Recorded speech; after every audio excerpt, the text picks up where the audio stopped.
जी, आज का सत्संग चर्चा विषय है ना, अ, एक अलग तौर से, एक अनुभव तौर से भी है, और एक कुछ मैंने वीडियो सुना उसके ऊपर बात करेंगे। ठीक है। तो जैसे एक दिन है ना हमारा ऐसे सत्संग विषय चर्चा चल रहा था भैया जी के साथ में। तो 3D का आधार क्या होता है और 5D का आधार क्या होता है, इस प्रकार से। जब मैं यहाँ पे 3D बोल रहा हूँ, थर्ड डायमेंशन, जो मन बुद्धि की दुनिया है, उसका आधार होता है मन बुद्धि वाली ही समझ। जैसे कुछ प्रूफ करने के लिए यहाँ पर है ना, ऑन पेपर चलता है कि हाँ ये पेपर है क्या, तुम्हारी आइडेंटिटी ये है क्या, तो तुम सही हो, इस प्रकार से। जब हम 5D की दुनिया में जाते हैं ना, तो भैया जी ने पूछा था, हाँ 3D का आधार तो ऑन पेपर रहता है, 5D का क्या रहेगा? तो वहां रहेगा ऊर्जा। ऊर्जा मीन्स तरंग, तरंग मीन्स वेव। क्योंकि वो जो 5D की दुनिया होने वाली है, वो वेव की, तरंग की, ऊर्जा की दुनिया है ना। तो जैसे 3D में अभी जो हमारा चलता है शासन, तो न्याय वेद का बता देता हूँ इसमें एक एग्जांपल। जैसा न्याय वेद, तो 3D में कैसे चलता है कि जो रहते हैं, दोनों जन गुनाह किया तो एक जज रहते हैं, वो खड़े खड़े, मतलब आगे ही जज रहेंगे, दो गुनहगार रहेंगे। तो वो ऑन पेपर देखेंगे। ऑन पेपर उनको एविडेंस चाहिए ना, अदालत को सबूत चाहिए बोलते, तो उनको ऑन पेपर चाहिए। तो उस प्रकार से वो सबूतों के आधार पर उनका न्यायिक क्षमता रहता है, मतलब न्याय देंगे, जजमेंट दे देंगे सबूत के आधार पर। क्योंकि थर्ड डायमेंशन की दुनिया ऑन पेपर, मन बुद्धि वाली, जो पेपर में लिखा होगा वही सत्य होगा, इस प्रकार से। उसी में अगर मैं जब 5D की बात कर रहा हूँ, जब हमारी 5D की दुनिया चलेगी आगे, जब आएगा अपन फिफ्थ डायमेंशन में युग परिवर्तन होके, तो वहां पे ऑन पेपर काम नहीं चलेगा। वो तो वेव वाली दुनिया है ना। वो जो जज हैं, उनकी भी चेतना का स्तर इतना ऊंचा होगा कि चेतना के स्तर के आधार पर ही वो जज के कुर्सी पे बैठेंगे। वो जो आगे दो मुजरिम देख रहे हैं ना, तो उनका भावनात्मक, उनका चेतना का स्तर क्या है, और सच में उन्होंने वो गलती किया क्या, वो कंप्लीट स्कैन करके ही पहचान लेंगे। मतलब वो उतना ऊर्जावान होंगे, उतना क्या बोलते हैं, उनका शक्तिशाली, मतलब शक्तिशाली इन द सेंस इतना सामर्थ्यवान होंगे कि सिंपल उनको स्कैन करके ही पहचान जाएंगे। वहां पे ऑन पेपर काम नहीं चलेगा। वेव वाली दुनिया है, तरंग वाली, भाव के साथ, तरंग के साथ ही समझ जाएगा ये गलत है, ये सही है। तो इसको, हाँ, और वो जो प्यार वाली दुनिया बोल रहे हैं ना, तो अभी यहाँ पर जैसे चलता है ना, भैया इसने गलती किया, इसको डाल दो 20 साल के जेल में। तो वहां पे प्यार वाली दुनिया है, फिफ्थ डायमेंशन में स्कैन होके पाया भी कि ये गलत है, तो उसको गलती की सजा नहीं देंगे, उसको सुधार केंद्र में डालेंगे कि हाँ इसके ये भाव की वजह से ये उसने गुनाह किया था, तो नेक्स्ट ना हो पाए तो इसका भाव कैसे सुधारते, इस प्रकार से, है ना। तो ये जब मैं बात कर रहा हूँ 5D की, तरंग की, वेव की दुनिया, तो यहाँ पर है ना, एक मैंने एक जस्ट वीडियो देखा था, और कुछ प्रैक्टिकल जैसा चल रहा है उस हिसाब से मैं एक बोलता हूँ। देखो, पहले भी law of attraction, manifestation, positive things, thinking, ये सब है ना, अभी बहुत फैशन हो गए हैं। आप यूट्यूब पे वीडियो सर्च करोगे ना, बहुत सारे मिलेंगे, लॉ ऑफ अट्रैक्शन करो, मैनिफेस्टेशन करो, ऐसा ऐसा, तो मतलब ये सोच लूं, ये चाह लूं, ये बोल लूं तो हो जाएगा। ये इस प्रकार से चल रहा है। लेकिन वो क्या होता है ना, सच्चा जो आकर्षण होता है ना, सच्चा, ये मतलब लॉ ऑफ अट्रैक्शन, अट्रैक्शन मतलब आकर्षण, बट वो सच्चा जो आकर्षण होता है ना, वो होता है ऊर्जा द्वारा, वो होता है कंपन द्वारा। ठीक है। और इसी को ही ऊर्जा विज्ञान कहते हैं। यही टिम्बर गीता ज्ञान दे रही है कि फिफ्थ डायमेंशन में ऊर्जा विज्ञान कैसा होगा। वेदों में उसको नाद ब्रह्म कहा गया है ना। तो यहाँ पर वही ऊर्जा स्वरूप, वही तरंग, वही भाव कमांड करता है, और वही, उसी ऊर्जा स्वरूप के द्वारा ही हम मतलब अपनी वास्तविकता को भी जान पाते हैं, क्योंकि ये तो पंचतत्व का शरीर है। वो ऊर्जा है, वो तरंग है, उसके वजह से ही वो भाव उठते हैं और हम कार्य करते हैं। ठीक। तो इसमें क्या होता है देखिए, जब आपका मन, शरीर शरीर, मन और चेतना एक लेवल में आ जाए ना, मतलब एक तरल में, एक फ्रीक्वेंसी में, एक साधन पे आ जाए ना, तभी वो हम आगे बढ़ के ब्रह्मांड का सिग्नल समझ पाते हैं। ठीक है। तो अब मैं जब बात कर रहा हूँ सीक्वेंस की, मतलब सिग्नल्स की, फ्रीक्वेंसी की, तो यहाँ पे मैं ये बोल दूंगा कि मतलब एक है, अपने फिजिक्स में भी एक सिद्धांत है रेजोनेंस वाला। तो वो रेजोनेंस का ही ऐसा ही है, वो फ्रीक्वेंसी पे, वो तरंग पे, वो वाइब्रेशन पे काम होता है। ये साइंटिफिक वे से प्रूफ है ना। जैसे देखिए ना, अगर कहीं पे भजन चल रहा है, तो सभी लोग वो भजन में, ताल में मृदंग बज रहा है, ढोल बज रहा है, तो एकदम वातावरण है ना उस जगह का शुद्ध हो जाता है ना।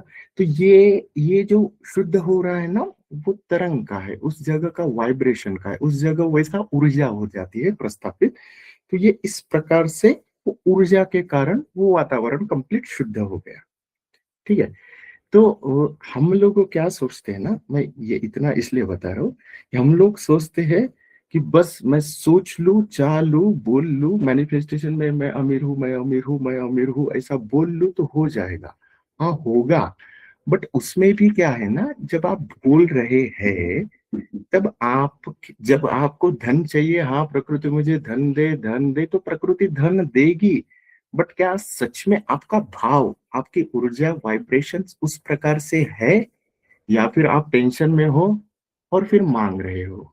क्योंकि ब्रह्मांड को तो वो भीतर की तरंग ही जाती है ना, वो तरंग ही पहचानता है।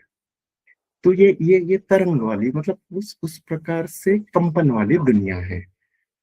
तो वो ब्रह्मांड तरंग को पकड़ता है, ना कि आपके भीतर कुछ भी रहे ना।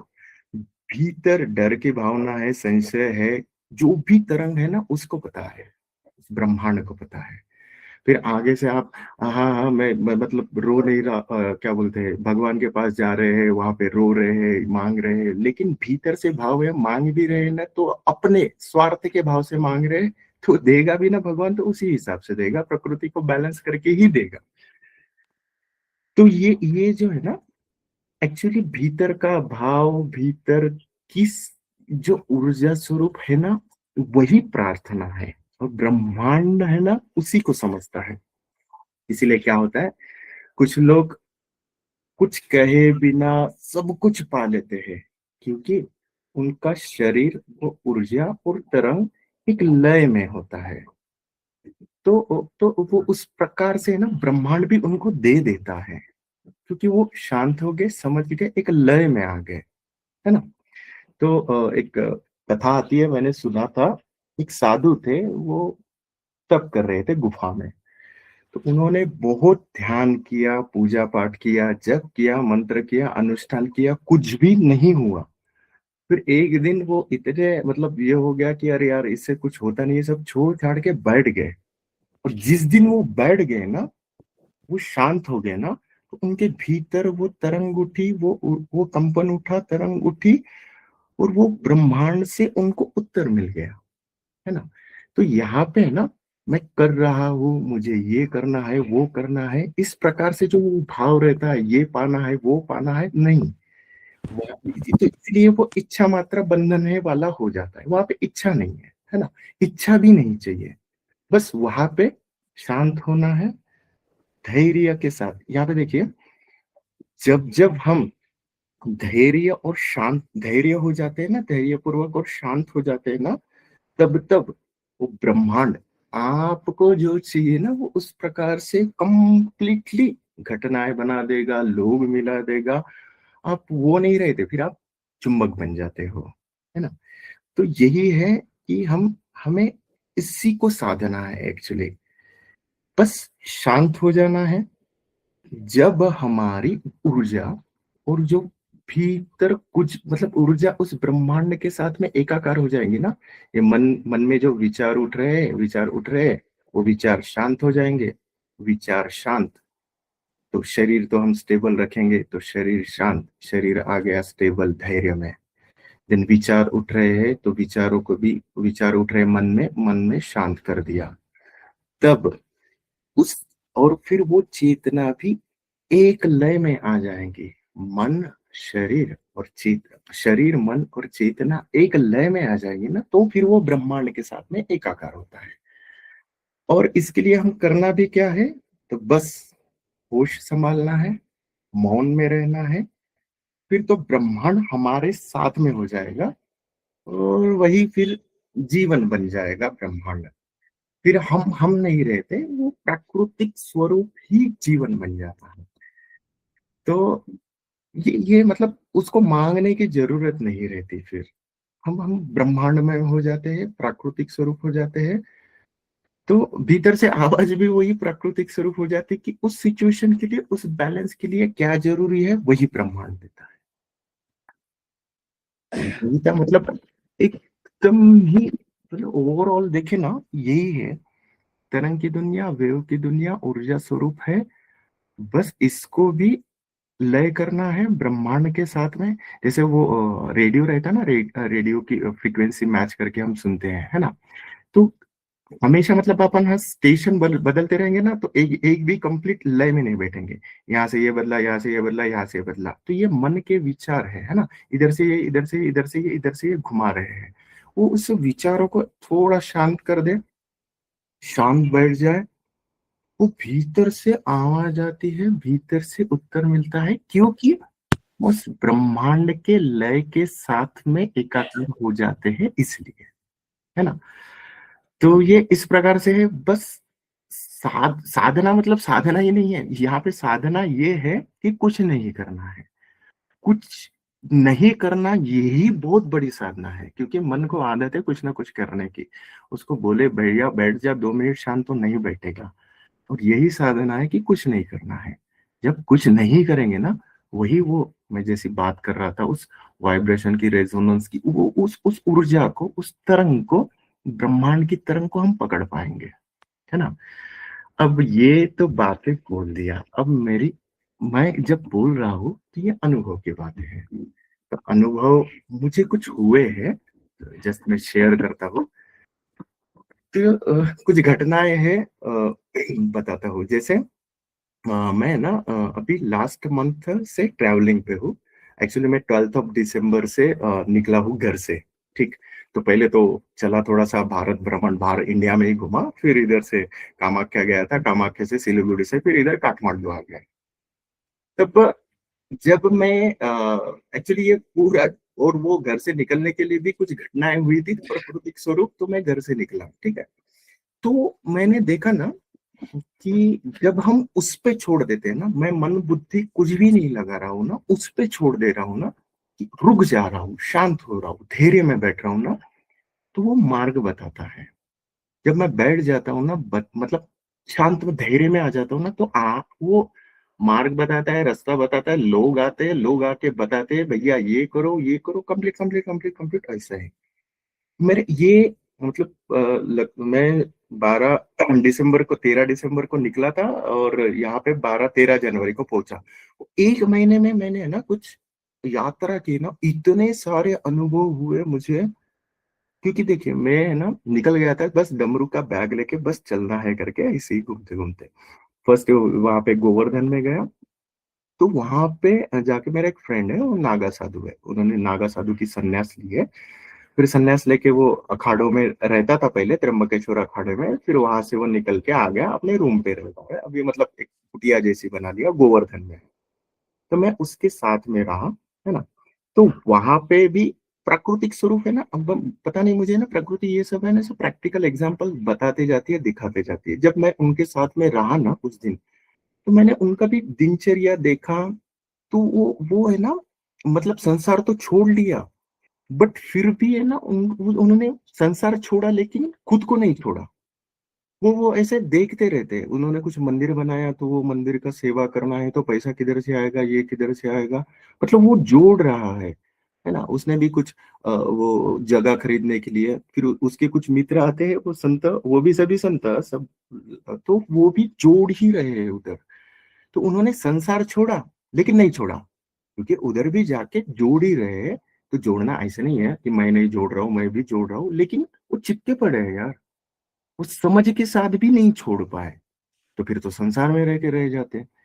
तो उसके साथ भी जब हमारी चली ना डिस्कशन, तो ये वाली चीज़ें उनको हज़म ही नहीं हुआ। उस सन्यासी के साथ मैंने जब डिस्कशन किया, इवन दो उनकी जो बातें रहती थी ना, वो ऐसी सिद्धि वाली रहती थी कि इसने वो बगलामुखी की सिद्धि की है, तो उसने वो हनुमान जी की साधना की है। तो मैं उनके साथ भी मिला ना, तो ये लोग, मैंने ये देखा कि वो घर से निकले, बने साधु सन्यासी, बट यहाँ पर भी आके उधर ही फँसे पड़े हैं।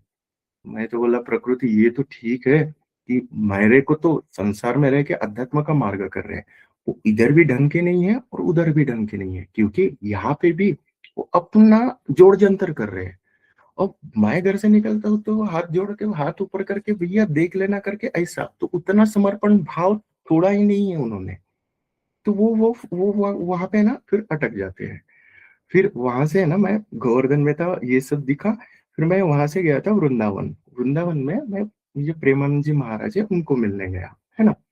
तो वहाँ पे भी मैंने सिस्टम देखा, वहाँ पे भी कुछ वीआईपी कल्चर वाला चलता था कि टोकन, मतलब रात में 3 बजे राइट लाइन में लगो तो दूसरे दिन का मिलेगा। 15-15 मैं 18 घंटे लाइन में था उधर वो टोकन लेने के लिए, बाय द वे। और मुझे ज़रूरत नहीं थी, बट प्राकृतिक स्वरूप, हाँ, चलो देखते हैं क्या आनंद आता है, वो राधा-राधा जप करते हुए मस्ती में मस्त, है ना? तो जब मैंने देखा ना उधर वो सिस्टम, और वो सिस्टम देखने के बाद में जब वो बाहर निकला ना, फिर गया उनसे, मतलब मुलाकात तो नहीं हुई, एकांत वार्तालाप में गया था, तो बात तो नहीं हो पाई, बट दर्शन वगैरह किए वहाँ पे। फिर वहाँ से आने के बाद है ना, मैंने जैसे भैया जी के साथ में डिस्कस किया, है ना? कि भैया जी यहाँ पे वीआईपी कल्चर चल रहा है और यहाँ पे भी ये इतना परेशानी है, तो अपने टिम्बर गीता में तो ऐसा कुछ है ही नहीं, है ना? मतलब कितना है। तो वो जो मेरा था ना, वो जो बातें कर रहा था या कर रहा था ना, उस समय वो मैं अहंकार में बोल रहा था। मैं डायरेक्ट बोल रहा था, ये इन लोगों ने क्या धंधा लगा के रख दिया, ऐसा थोड़ी होता है, ऐसा थोड़ी चलता है। भैया जी ने एक स्टेटमेंट में खत्म कर दिया और सूक्ष्म अहंकार को उड़ा दिया। उन्होंने सीधा बोला, राजेश, क्या प्रकृति तेरे को देंगे सो चलाने को, तो तू क्या प्रकृति कंप्लीट चला पाएगा? क्योंकि वो जो व्यवस्था चल रही है, लोग उनको मान रहे हैं, उनका भी वीआईपी कल्चर है, टोकन वो देते हैं, पैसे वालों को टोकन देते हैं, तो उसका भी इसने दिया, उसके उसको भी झोंका प्रकृति ने दिया, जो काम कर रहा है वो भी प्रकृति करवा रही है, तो तू क्यों उधर, मतलब तू ही चला लेगा क्या सब? तो वो वहाँ पे ना एक अहंकार वाला था, क्योंकि ऐसा कैसे कर सकते हैं, हम तो नहीं करते, ऐसा नहीं करना चाहिए, नहीं नहीं। वहां पे ना वो वाली चीज सीखा मैंने कि प्रकृति ना कंप्लीट बैलेंस होके चलती है ना? जो भी हो रहा है ना, वो बैलेंस होके चल रहा है। तो वहां पे वो घटना ने मेरे को ऐसा छेड़ा है ना, मतलब वो होता है उधर। फिर वो जब उनसे बात कर रहा था, वो 15 मिनट जो हिला ना मैं, तो उसके बाद मैं कभी भी किधर भी सही या गलत शब्द ही नहीं आएंगे मेरे मुंह से, क्योंकि वहाँ पे दिखा दिया मेरे को। इसीलिए वो 18 घंटे लाइन में भी लगा था मैं। कि मैं लाइन में लगने के बाद जब मैं टोकन लेने को लाइन में लगा, तो मेरे बाजू में 6 लोग थे जिनको वीआईपी के टोकन दिया। उसी समय प्रकृति ने दिखाया, फिर मेरे दिमाग में आया, ऐसा क्यों चल रहा है? फिर पता चला, ऐसा ही चलता है। ये प्रकृति बैलेंस होके चलती है। उधर वो ज़रूरत होगी तो ही होगा, नहीं होगी तो नहीं होगा। तो ये मतलब है ना, ऐसे प्रैक्टिकल प्रकृति ऐसे एग्जाम्पल दिखाते लेके चल रही थी। फिर वहां से वाराणसी गया, वाराणसी में लाइन में लगा था, है ना? तो मैंने शायद बोला था लोगों के भाव किस प्रकार से रहते हैं, तो प्रकृति ने वो भी दिखाया, है ना? कि ये मेरा भाव, मैं तो गेट नंबर 4 के आगे से जा रहा था, वो ऊपर देखा श्री काशी विश्वनाथ धाम लिखा, तो मैं उधर चिल्ला रहा था, भोले बाबा आ गया फिर से मिलने, और मिलेंगे कल सुबह। ऐसा चिल्ला चिल्ला के जा रहा था, लोग देख रहे थे कौन पागल आ गया। वो वहां पे जाके लोगों के, मतलब वो ऐसा अलग ही कनेक्शन रहता है ना वो। और बाय द वे काशी का और मेरा वो अलग ही कनेक्शन है। वो जो मिला है ना, यहाँ पे टिम्बर गीता मिली है, उधर से ही मिली है ना? तो ऐसे मस्ती में मस्त, तो वहां पे भी लोगों के भाव दिखे, है ना? तो मिलता क्यों नहीं लोगों को, वो समझ में आया कि लोग है ना, लोगों को ये चाहिए नहीं। लोग है ना, वहां पे फोटो खींचने के लिए आ रहे, वहां पे अपना दुखड़ा रोने के लिए आ रहे, वहाँ पे अपना टाइम पास करने के लिए आ रहे हैं, वहाँ पे ये छूटने के बाद वो बस पकड़ना है यात्रा के लिए, वहाँ इसके लिए आ रहे हैं। तो ये ऐसा-ऐसा प्रकृति दिखा रहा था। लेकिन मैंने वृंदावन में ही झटका खा लिया था, भैया सही-गलत तू वहाँ पे दिमाग मत लगा, तो यहाँ पे मेरा ये हुआ था, सही-गलत नहीं करना। उनका समझ वो है, उनके लेवल पे वो ये काम कर रहे हैं, मेरे लेवल पे मैं काम कर रहा हूँ। मेरे लेवल पे आज वहाँ पे जाता है तो मतलब मैं महाप्रभु में जाता हूँ, वो उनके लेवल पे कुछ माँगने जाते हैं, कुछ चढ़ाने जाते हैं। तो ये इस प्रकार से हुआ। वापस है ना, मैं वो वहाँ पे फिर कुछ अलग-अलग ही दृश्य दिखते थे। जैसे मणिकर्णिका घाट में मैंने एक सीन देखा, मणिकर्णिका घाट आपको पता होगा, वहाँ पे रिकॉर्ड है कि 365 दिन चिताएँ ही जलती रहती है और वो कभी बुझती नहीं है, चिताएँ कंप्लीट जलती रहती है। तो मैंने देखा एक इधर साइड चिताएँ जल रही है मणिकर्णिका घाट में और उधर साइड उधर ही गंगा के घाट पे चिताएँ जल रही है और उसी गंगा में बोट में लोग नाच रहे हैं। पता नहीं मैं वहाँ पे बट जब जब स्टेप्स पे बैठ गया ना, वो दृश्य देख रहा था और प्रकृति मेरे को बता रही थी, ये भीतर से भाव उठ रहा था कि राजी मतलब वो मैं पता नहीं वो अलग-अलग दुनिया में जाते रहता, तो वो प्रकृति बता रही थी मुझे कि देख, है ना? ये जो मतलब वहाँ पे बोट में जो लोग हैं, वहाँ पे वो जो डांस कर रहे हैं ना, वो लोग भी इधर आने वाले हैं। फिर ये जो चिता में है ना, वो चिता में अभी जो रो रहे हैं ना, ये भी इधर जाने वाले हैं। मतलब ये इधर साइड वाले सुख वाले, इधर साइड वाले दुःख वाले। तो ये सुख-दुःख की दुनिया ऐसे रोटेशन में ही चल रही है ना? तो दुःख वाले 4 दिन रोएँगे, फिर और वो बोटिंग में जाएँगे, वो बोटिंग वाले को कोई मर गया, वो मर गया, तो वो उधर आ जाएगा। तो मतलब ये कितना अद्भुत चक्र है ना, है ना? उसमें ही उलझा के रखा है प्रकृति ने। बट वहाँ पे इस चक्र को ऐसा ऐसे जान पाए ना, ऐसा मतलब ऐसे साक्षी भाव से देखो ना, तो हम हट जाते हैं वहां से। वो एक एक ऐसा झटका लगता है और हट जाता है। और उसी दिन है ना, मैंने वो सपना संसार है वाला सत्संग किया था, उसी दिन मेरे को ये हुआ था, वो वाराणसी का ही सत्संग है कि मैं मेरे को रियलाइज हुआ। मैंने भैया को बोला, भैया ये सब सब नाटक चालू है, ये सपना चल रहा है, तो कुछ है ही नहीं, तो मैं भी नहीं हूँ यहाँ पे। ये सब हम ये पूरा मैं बात कर रहा हूँ, वो भी नहीं है, लैपटॉप भी नहीं है, कुछ नहीं है, ये सपने में चल रहा है। तो वो उसी क्षण हुआ था। वो देखा, स्टेप्स में बैठा था, वो देखा, इधर से आया, सत्संग में बैठा, तो ये कुछ हुआ, रियलाइज़ बोल दिया। ये प्राकृतिक स्वरूप है और ये सब दिखा रहे थे। फिर ये प्रकृति दिखा रही थी, वो तो ठीक है। और प्लस में है ना, ये इस प्रकार से छोटे-छोटे अनुभव है ना, तो मेरे को कुछ करना नहीं है, बस चलते जा रहा है। वैसे ही, जैसा एक एग्जांपल बोलता हूँ, मैं वहाँ से वाराणसी से निकला, गया जा रहा था, सासाराम करके शक्तिपीठ है। मैं बोला चलो अभी ज्योतिर्लिंग कर लेते हैं और अपने कुछ धाम कर लेते हैं और शक्तिपीठ वगैरह देख लेते हैं। तो वहाँ पे सासाराम में गया, तो वो बहुत देर तक है ना, वो सासाराम थोड़ा-सा आउट ऑफ है, रोड से ऑटो नहीं मिलते। और उस कुछ देवी का दिन था, तो इतना भीड़ था, ऑटो रुक ही नहीं रहे थे। और मुझे है ना दूसरा और ट्रैवलिंग करके गया के लिए जाना था, लेट हो रहा था। तो मैं लिटरली वो ऑटो का वेट कर रहा था, इधर पूछा, उधर पूछा, नहीं आ रहा था। तो मैं ना और फिर वो मज़ा में वो हिल रहा था मैं बोला यार ऑटो नहीं मिलेगा, कैसा होगा, ये होगा। जब मैं हिला ना, वहाँ पे पकड़ा, भैया रुक जा, रुक जा, थोड़ा रिलैक्स ले, अगर वो हिला रहा है, हिल नहीं रहा, तो धैर्य में आएगा तो काम होगा। तो ये इंसिडेंट इसलिए बता रहा हूँ कि मैं जब धैर्य में बैठता हूँ और धैर्य में बैठने के बाद जब ब्रह्मांड हेल्प करता है, वो कैसे करता है वो बता रहा हूँ, है ना? ये सब तो दिखा दिया। उस दिन है ना, अगर नहीं गया रहता तो फिर वो गाँव भी नहीं था कि होटल-वोटल नहीं मिलते, फिर तो हम फकीर कहाँ पे भी रह लेते, लेकिन मुझे ट्रैवलिंग भी करना था नेक्स्ट। तो लिटरली फिर मैं रुक गया, उधर गया, स्नैक्स-वैक्स खाया, तो मैं फिर वही वापस प्रकृति को बोल के, हाँ, ठीक है, अगर दिला नहीं रही मार्ग मेरे को, ऑटो नहीं दिला रही, तो कुछ अच्छा ही होगा। जब पहले हिल जाते हैं ना कि क्यों नहीं हो रहा, तो फिर नहीं दिखता है। और जब बैठ जाते हैं ना, हाँ, बता, तो फिर वो बताती है। उस समय मैं बैठ गया, हाँ, बता, यहीं पे रुकना है क्या? फिर मैं यहीं पे रह जाऊँगा, नहीं तो फिर लेके चल। लिटरली 1 घंटे बाद मिला, वो ऑटो उधर ही खड़ा था। मैं देख तू मैं तो डमरू वाले टिम्बर गीता वाह, वाह, वाह करके रोड पे खड़ा है अपन। आ गया ऑटो, फिर वो ऑटो में बैठा, मैं ट्रैवल से जाने वाला था, तो वो ऑटो वाले ने मेरे को गाइड किया, भैया कहाँ जा रहे हैं? बोला गया, तो बोले ट्रैवल से मत जाओ, ये तो 5-6 घंटे ले लेगा, वो रात भी कर देगा। अभी वो पैसेंजर गाड़ी है, अभी जाओ, मैं स्टेशन पे छोड़ देता हूँ, वहां पे जाके वहां पे गाड़ी पकड़ लोगे, इजी हो जाएगा। मतलब ये ऐसे टैक टैक टैक ऐसे ऐसे लोग हैं ना, मिलते जाते हैं, गाइडेंस मिलते जाता है। ओ माय गुडनेस, मतलब हर स्टेप पे। हाँ, मैं तो ये जस्ट कुछ कुछ ही एग्जांपल बोल रहा हूँ। वहां पे होटल खाली मिलना, वो आके मेरे को बोलना भैया यहाँ पे मत लग, यहाँ पे लग जा, ऐसे लाइन सीधी मिल जाना। वो 1 जनवरी के दिन है ना, मैं वाराणसी में था, वहां पे ना 5 किलोमीटर लाइन लगी हुई थी, है ना। बट मेरे को कुछ रास्ता पता था, वाराणसी मेरा घर ही है ना, वो मंदिर के आजू बाजू के सब रास्ते मुझे पता है। तो मुझे एक रास्ता पता था, मैं वो रास्ते से चला गया। तो पता नहीं ये एकदम से मैं वो मंदिर के कॉर्नर पे चला गया। तो मैं लाइन लाइन पूछते गया, लाइन किधर लगती।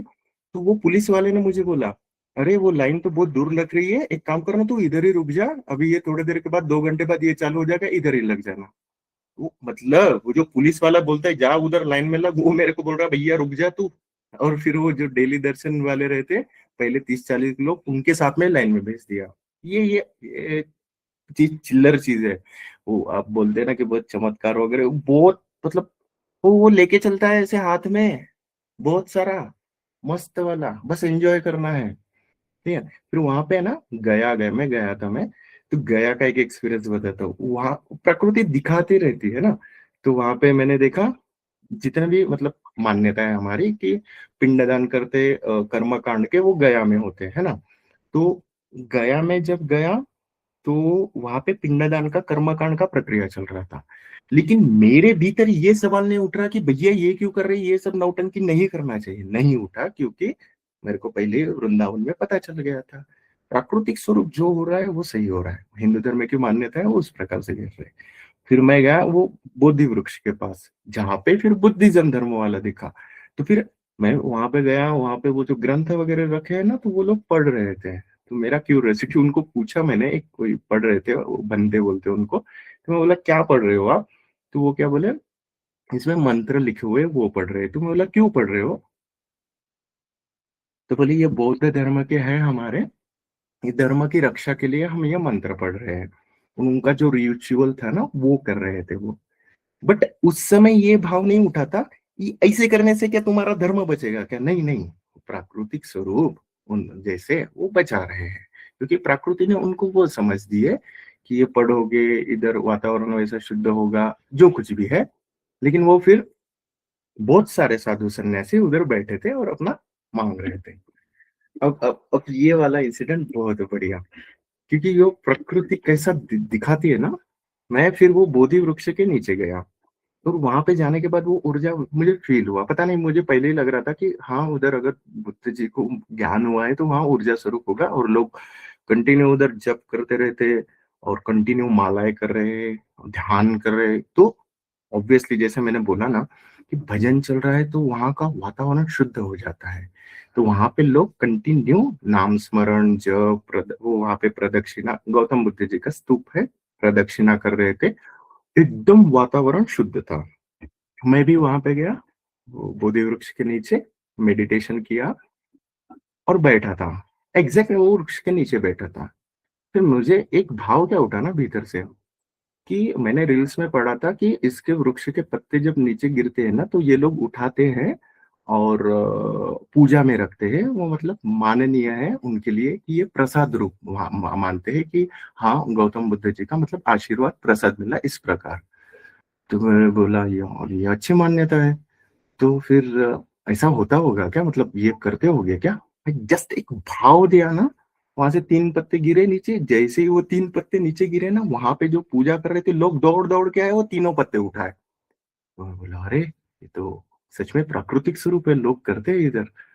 फिर मेरा एक हल्का सा भाव उठा, प्यार वाला था, लेकिन पता नहीं वो प्रकृति को छेड़ रहा था या फिर प्यार से उसको बोल दिया, हाँ इनको दिया तो मुझे भी चाहिए, मुझे भी तो चाहिए ना फिर, बुद्ध जी का कृपा प्रसाद ऐसा करके हठ मर गई था, ऐसा बोल दिया। एक छोटा सा पत्ता आके मेरे पैर के पास गिरा, और कोई लोग वोग नहीं दौड़े वहां पे, फिर मैंने उठा लिया। तो मैं ये क्यों बता रहा हूँ ना, मैं कुछ भी मांग वगैरह ऐसा कुछ था ही नहीं। बस बैठे अपने मस्ती में ध्यान कर रहे, उसके साथ कनेक्ट हो रहा था, भाव था, समर्पण था, उस ब्रह्मांड के साथ कनेक्ट हो रहा था। तो प्राकृतिक स्वरूप भी ऐसा होता है, वो पत्ता गिर के आके मेरे पैर के पास ही गिरना।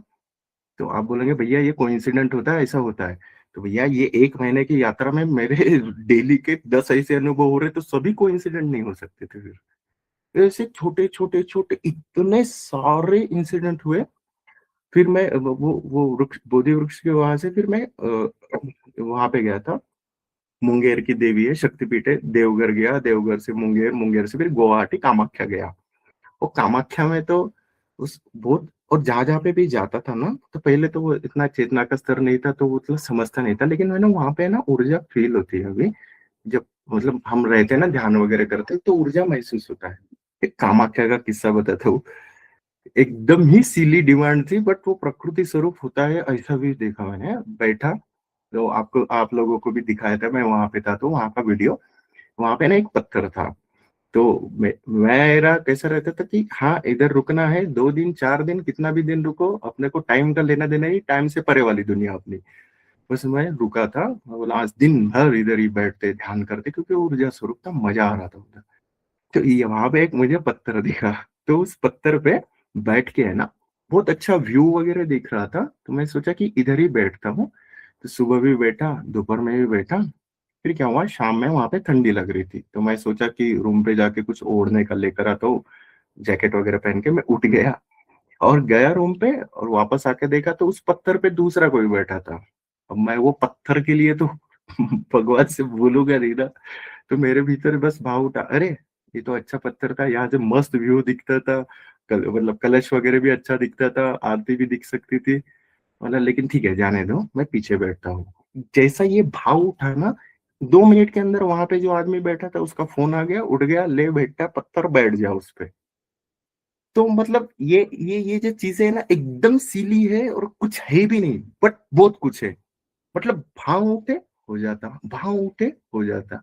तो भैया जी ने ये बोला है कि है ना, इस ये इसमें है ना, क्या होता है ना, जैसे वो कल मनीष भैया जी को भी बता रहे थे, इस स्टेज में ना हम कल्पवृक्ष वाले हो जाते हैं, भाव वाले हो जाते हैं, है ना? बट ये जब आता है ना, तब उसको ज्ञान के साथ भी आता है, ये भी आता है, तो उसको सँभालना पड़ता है। फिर यही वाली चीज़ हम नेगेटिव इसमें लेके जाएँगे, नेगेटिव भाव आएगा ना, तो फिर वो प्रकृति के साथ नेगेटिव चीज़ें भी खिंच जाएँगी। अगर हम पॉजिटिव वे में लेके जा रहे हैं, तो पॉजिटिव वे में ही आएगा। तो ये इस प्रकार से, ये सब बहुत सारे अनुभव प्राकृतिक स्वरूप। और इवन दो, अभी अभी यहाँ पे भी आया ना, आज का ही घटना है मेरा। यहाँ पे आया, फिर भैया के साथ में आ गया, तो यहाँ वो तो, वो इतना लकी मशीन मानता हूँ ना मैंने, मेरे को है ना प्रकृति ने पूरा सेट करके दिया है। भैया, अध्यात्म और संसार साथ में लेके चलना। मेरे डायरी जहाँ पे बनती है ना भैया के साथ में, तो पहले पेज पे ऐसा ये ज्ञान वाली बातें रहती, दूसरे पेज में क्या-क्या शेड्यूल मिलाना है, फैक्ट्री में कैसे-कैसे चलने वाला है, वो वाला रहता। यहाँ पे ज्ञान मतलब अध्यात्म, और यहाँ पे संसार, यहाँ पे पूरा बिज़नेस का शेड्यूल। उन्होंने बोला है, साथ में लेके चलना, है ना? यही है, तो ये पूरा यहाँ पे सेटअप। और फिर यहाँ पे उन्होंने कैसे समझाया ना, अभी देखो मेरे एक एक बात मैं पकड़ नहीं पा रहा था।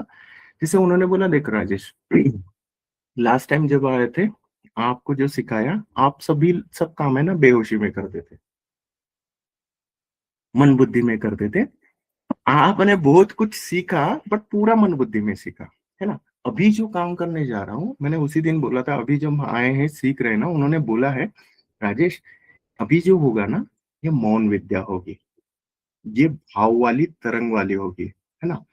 क्योंकि वो बोल रहे थे कि इसके आगे अगर 5D वर्ल्ड बनाना है, यहाँ पे हम काठमांडू में अगर बेंचमार्क सेट कर रहे हैं कि 5D की दुनिया कैसी रहती है, संसार को दिखाना है, तो हम संसार, वो दुनिया भी ऐसे ही बनाएगा। उन्होंने छोड़ दिया यहाँ का पूरा, मतलब सभी फैक्ट्री स्टाफ और ऑफिस स्टाफ वगैरह सब संभालना छोड़ देते हैं वो, हाँ। मैं लास्ट टाइम आया था, बहुत सारा नुकसान करके गया था, फिर भी वो कुछ नहीं बोलते, क्योंकि वो कैलाश है, वो चलते रहता है, वो क्या क्या ही बोल रहा है ना वो। तो यहाँ पे आया, तो उन्होंने मुझे सीधा बोल दिया, राजेश, ज्ञान, बहुत सारा ज्ञान है, ज्ञानियों के साथ में भिड़ के कर सकता है। संसार, बहुत संसार देखा है, संसार में तू कुछ भी झेल सकता है और यहाँ से जाके कुछ भी बना लेगा। लेकिन अभी क्या करना है ना तेरे को, ज्ञान प्लस संसार, दोनों को साथ में बैलेंस लेके 5D का वर्ल्ड कैसे बनता है ना, वो बना। ये बनाएंगे हम इधर, अभी जहां पे मैं हूं, है ना। और ये बनाएंगे प्राकृतिक स्वरूप, वहां पे मन बुद्धि का काम नहीं, है ना। तो यहाँ पे है ना कुछ चल नहीं रहा था। तो मैं हम यहाँ पे आए, फैक्ट्री में रुका था, तो यहाँ पे कुछ काम थोड़ा स्लो स्लो चल रहा था, और भैया जी ने बोला मन बुद्धि के काम चल रहे तो देख ले। तो मैं आके पहले तो बहुत ज्यादा मन बुद्धि में हिलता रहता था, लेकिन अभी भी देखा तो हिलना नहीं है, धैर्य में, धैर्य तो इतना पकड़ा है कि बहुत ज्यादा गहरे में धैर्य पकड़ा है ना। तो धैर्य में बैठ जाते हैं। तो है ना, 3 दिन के बाद है ना, मुझे आज एक इशारा मिला, मैंने प्रकृति को पूछा, मतलब वही ध्यान पूछा प्रकृति तिम्बर गीता को डायरेक्ट, यार ये ऐसा क्यों हो रहा है, बता। उसने जवाब दे दिया ये है। बोला भैया जी, इस कारण से ये हो रहा। बोले भैया यही है, तेरे को यही करना है, जो कुछ करना है ना वो प्राकृतिक स्वरूप करना हो। जैसे हम 5D वर्ल्ड में दुनिया बनाने जाएंगे, तो वहां पे हमें कुछ नहीं करना है ना, मन बुद्धि से करूंगा तो होगा ही कैसे, क्योंकि मन बुद्धि वाले काम ब्रह्मांड के होते ही नहीं है। ब्रह्मांड के काम होते हैं उसके इशारे से। वो इशारा कब मिलेगा, जब शांत हो जाएंगे, मौन हो जाएंगे, धैर्य में बैठेंगे। और उन्होंने यही सिखाया है, राजेश शांत हो जाओ, मौन में बैठो, धैर्य में बैठो। बोले धैर्य है ना, धैर्य जितना सदेगा उतना बड़ा गड्ढा बन जाएगा। गड्ढा इसलिए बोलते हैं कि वो जो प्रवाह आता है ना पानी का, जितना बड़ा गड्ढा ना उतना बड़ा पानी रुक जाएगा धैर्य में। तो फिर वो बोले उसको जहां पे भी चाहिए वहां पे बाड़ी जैसा फोड़ दे सकते हैं हम, इतना, मतलब जहां चाहिए वहां पे अपने हिसाब से प्रवाह को मोड़ सकते हैं। और इतना धैर्य, ओ माय गुडनेस, पहले था नहीं, पहले बहुत मन बुद्धि चलती थी, अभी यहाँ पे आने के बाद में भी मन बुद्धि ही चल रही थी। मेरे को तो बहुत बार टोका है, इवन तो उस दिन सत्संग में भी मैं मन बुद्धि से सत्संग कर रहा था, वो तो फिर जान जाते हैं ना, वो झाड़ा था मेरे को उस दिन। मन बुद्धि से सत्संग कर रहा है टिम्बर गीता के क्षेत्र में, ऐसा थोड़ी होता है। तू रुक ना, देख ना, तू पॉज ले ले थोड़ा सा, वही शब्द देती है, वही फ्लो दे देती है, तू क्यों मन बुद्धि चला रहा है ना। तो वही चीज यहाँ पे सिखाया कि रुक जा, देख। तो पहले कैसे होता था, ये काम करना है, वो काम, ये मटेरियल, ये है, सब खत्म, तो बस बैठ जाना है। अब बैठने के बाद है ना उसको पूछना है, बता। पता है वो मार्ग बताते हैं यार, ये बहुत अल्टीमेट वाला अनुभव है। और सोचो ना, मतलब दुनिया में मैं कुछ भी काम करने जा रहा हूं, मैं बस बैठूंगा और पूछूंगा प्रकृति से बता, और वो उत्तर दे देंगी, और वो उसका उत्तर रहेगा तो उसको कोई टाल नहीं पाएगा। और क्या चाहिए बताओ, खत्म है। और कुछ बचा ही नहीं ना फिर। तो ये इस प्रकार से होता है। तो यही है, उसके लिए लेकिन बैठना पड़ता है बस। बस यार मतलब होता है, हाँ ये मैं भी यही था, मन बुद्धि वाला, ये अभी तक के चल रहा था मन बुद्धि, ये धारणा, ये इसमें बैठ के धैर्य तो पकड़ लिया था, लेकिन मन बुद्धि से चल रहा था। वो अभी अभी उन्होंने वही बोला है। और अब हमारी सभी की भी साधना यही है ना।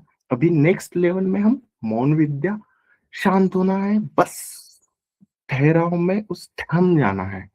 थम जाने के बाद में वो जो आता है ना, एक तो अद्भुत शांति आती है, और उसका इशारा आता है, और यार, और ये बहुत अद्भुत है। हाँ, मैं एक इंसिडेंट बताता हूँ। 2-3 दिन पहले की बात, मैं ट्रैवलिंग में था तभी की, काम धंधे तो कुछ नहीं, बस ट्रैवलिंग करना, नहीं तो अपना बैठ जाना, ध्यान करना, यही। अचानक से एक झोंका आया, हम जो हमारे टिम्बर गीता के बुक्स है ना, वो उसका प्रिंटिंग वगैरह का चल रहा था। अचानक से भीतर से एक झोंका आया कि कोड चेक कर लो। हम हमारे इसमें एक ISBN कोड है, और एक दूसरा एक कोड दिया है हमारा, कि राजेश कोड चेक करना है। कि शुभांगी को तुरंत कॉल किया, बोला कोड चेक किया था क्या, तो बोले हाँ चेक किया था। मैं बोला नहीं नहीं, वापस चेक कर कुछ, मेरे को बोला।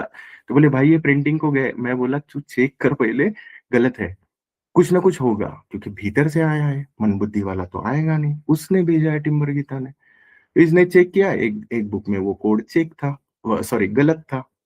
तो बोला देख, ये मन बुद्धि का रहता, तूने बोला भाई चेक किया, मैंने उसको फोर्स किया, मैं मन बुद्धि मत लगा, उसने बोला है खत्म उसका इशारा मिल गया, खत्म। तो फिर ये चीजें ऐसे होती है ना।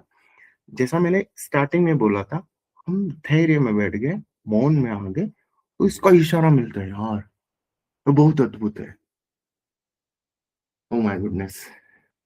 तो यही था आज का सत्संग।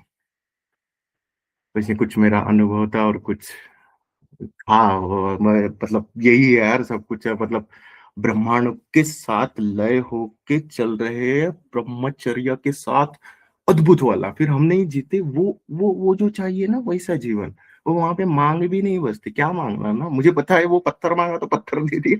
अभी मैं क्या ही माँगू ना उसको? भाव भी नहीं करते, बस हाँ, चल रहा है, बस इशारा पकड़ो, काम करो, जो चाहिए वो मिल जाएगा, जो नहीं चाहिए वो नहीं देगी। वो उसको मेरे से ज़्यादा उसको पता है, that's what. Oh my goodness! यही था रमा माता जी, चलो बात करते हैं।